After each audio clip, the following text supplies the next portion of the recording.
Good day everyone, I am Panal Christian Lady and I'm here to discuss a topic about terrorism. And let's talk about the objective first.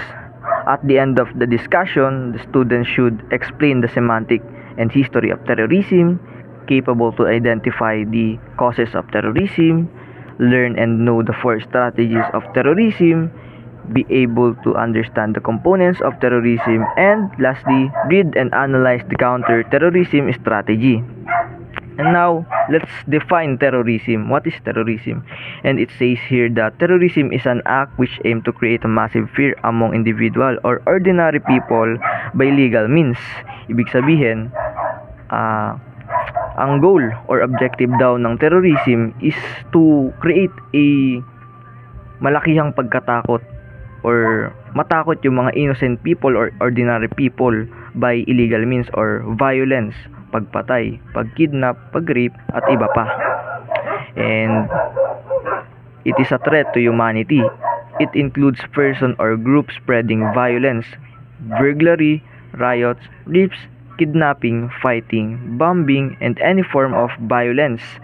Terrorism is an act of cowardice, kaduwagan daw ang terrorism, and has nothing to do with religion. And the calculated use of violence to create a general climate of fear in population and thereby to bring about particular political objective. And terrorism has been practiced by political organizations with both rightists and leftists and different religion groups, and by revolutionaries, and even by the state institutions such as army, intelligence services, and police. And define the terrorism are usually complex and controversial, and because of the inherent ferocity and violence of terrorism, the term is popular usage has developed an intense stigma. Ibig sabihin, naging trauma or tatak na sa history natin. And let's now talk about the brief history of terrorism and saan nga ba nagmula yung salitang terrorism. And it was first coined in the 17th century, 1719, and it refers to terror used during the French revolutionaries by the revolutionaries against their opponents, the Jacobins party of Maximilien Robespierre, and carried out a reign of terror involving mass execution by the guillotine. Ibig sabihin sa reign of terror na to, ang nangyari dito is pumatay sila ng libu-libong tao gamit yung guillotine. Yung guillotine na yon, ito siya. Ang purpose niya talaga is to cut paper.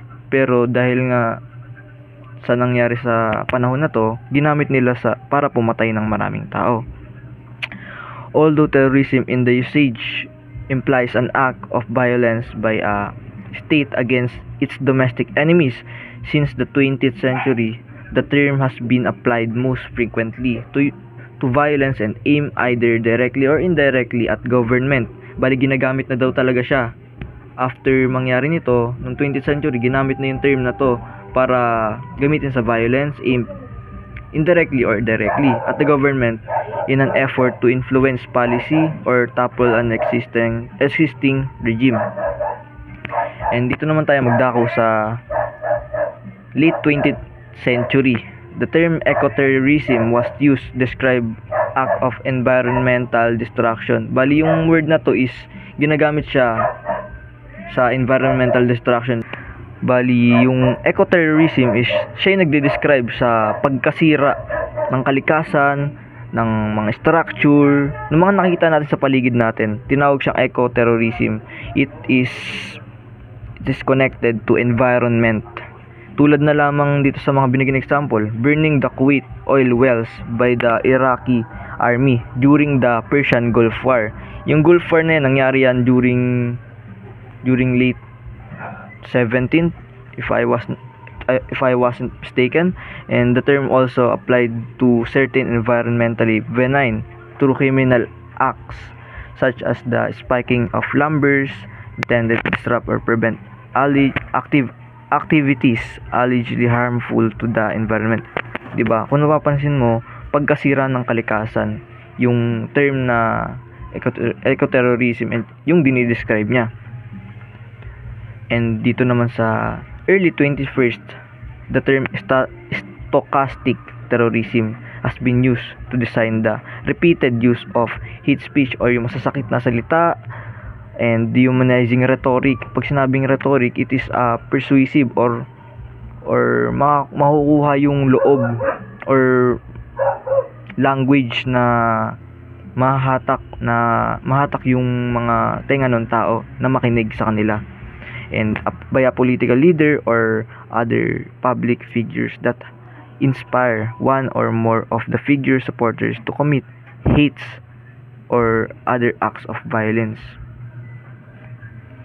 And and umpisa na nga natin dito sa isa sa hindi na makalimutan na terrorist attack noong September 11, 2001, when the members of Al-Qaeda, kung kilala niyo yung Al-Qaeda is a terrorist group which aims to labanan yung United States Armed Force and i-push over yung mga armed force ng US dun sa Arabia. And yung founder nga nito is si Bin Laden, kung kilala nyo. And hinijack nila yung 4 commercial airplanes and crashed 2 of them into the Twin Towers of the World Trade Center para magkaroon ng takot yung mga tao. And in the New York City and one in the Pentagon building near Washington DC. And the 4 plane crashed near Pittsburgh, PA. And the crashes resulted into the collapse of much of the World Trade Center complex, the destruction part southwest side of the Pentagon, and the deaths of some 3,000 people. 'Di ba? Sobrang laki ng destruction na nangyari dito dahil sa Al-Qaeda. And let's tackle about the causes of terrorism.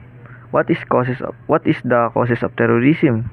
First, political discontent, marginalization, and alienation are often associated with terrorism as a religious fanaticism, but they are all insufficient to explain rise of terrorism in any specific time and local. Poverty is not a cause of terrorism, nor it is a cause of often advocated by terrorists. Okay. Nasabi dito na hindi naman daw yung kahirapan, yung poverty, yung causes of terrorism. Sinasabi dito. Pero yung terrorism daw yung dahilan kung bakit nagkakaroon ng kahirapan or siya yung nagiging cause. And dakot na nga tayo dito sa baba. And however, no comprehensive review why some countries experience terrorism more than other exists. Explanation are varied or disagreement occur. For example, ginagamit nila ditong explanation kung yung causes ng terrorism is yung psychopathological or sinasabi na sa pag-iisip ng tao or yung mental capabilities ng tao. And sinasabi dito na possible nga na siya yung cause ng terrorism sa pag-iisip ng tao. And tend to divest terrorism of socio-economic and political motivation. While researchers are agreed to that one of the characteristics of terrorism is normally psychopathological factors, 'di ba? And amongst group leadership can play a significant role. Other theories are over the causes of terrorism include perceptions of deprivation and equality. And sinasabi dito na yung kahirapan din daw or yung hindi pagkakapantay-pantay is pwede ring magsanhi ng terrorism. And lack of political legitimacy and continuity. Dito sinasabi dito sa lack of political legitimacy, dito na parang nararamdaman na ng community, nawawala na ng nawawalan na ng commitment yung government sa kanila or yung seguridad sa kanila, and as well as lack of integration for the political fringe encourage ideological terrorism. The potential is exacerbated by ethnicity diversity. A skewed gender balance and high proportion of unmarried males increase association with the intrasocietal violence and instability. Dito sinasabi dito yung hindi pagkakaroon ng balance sa gender. Sinasabi dito na maraming lalaki na hindi nagkakaroon ng asawa at kaysa sa babae, and nagiging dahilan nga din daw ito ng violence dahil hindi pantay or dahil mas marami yung lalaki na unmarried is nagkakaroon ng kakulangan and possible na magkaroon ng violence dito. And let's talk about the 4 strategies of terrorism. Force attrition, the action or process of gradually reducing the strength of or effectiveness of someone's or something through sustained attack or pressure. Dito, ginagamitan ng terrorist na lakas para bawasan yung or i-pressure yung kalaban nila, para i-reduce nga yung lakas ng kalaban nila. And intimidation, dito gumagamit sila ng kaguluhan para matakot yung government, or nasasabi ng government na yung terrorist group na to is threat or nagkakos ng violence. So dito nagkakaroon ng intimidation and nagiging aware yung government na labanan yung ginagawa ng terrorist group na to. And provocation, dito nangyari dito is intended ng terrorist group na asarin or i-provoke yung mga innocent civilian, syempre para manun sila or sabihin na nating mas makilala sila. And outbidding occurs when a multiplicity of terrorist group is present within a single state and must simultaneously view for the same source of support. Dito naman nangyayari dito yung sa isang bansa nagkakaroon ng higit sa 5 or 4 na terrorist group, and ayun nga yung outbidding, and tulad na lamang nung nangyari dun sa Maute group dun sa Mindanao. Ang katulong ng Maute group is, based on my research, is yung ISIS.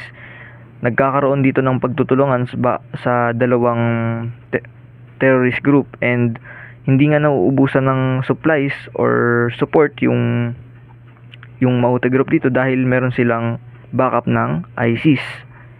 And let's talk about the components of terrorism and the 5 crucial components of terrorism: an involvement of an act, violence, an audience, the creation of mood of fear, innocent victims, and political goals and motives.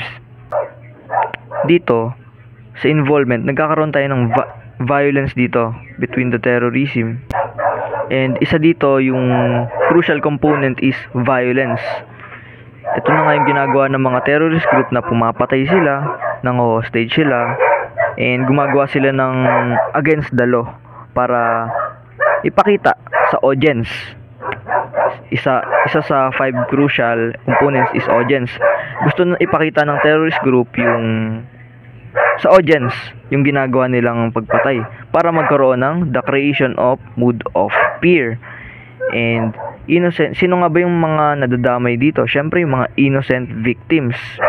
And anong goal nga nila, 'di ba? Para patumbahin yung politics and yung government, or para takutin. And let's go to the counter-terrorism strategy. And ito na nga yung mga approach na gagawin natin or strategy na hindi man natin ma-prevent pero makatulong tayo sa development or sa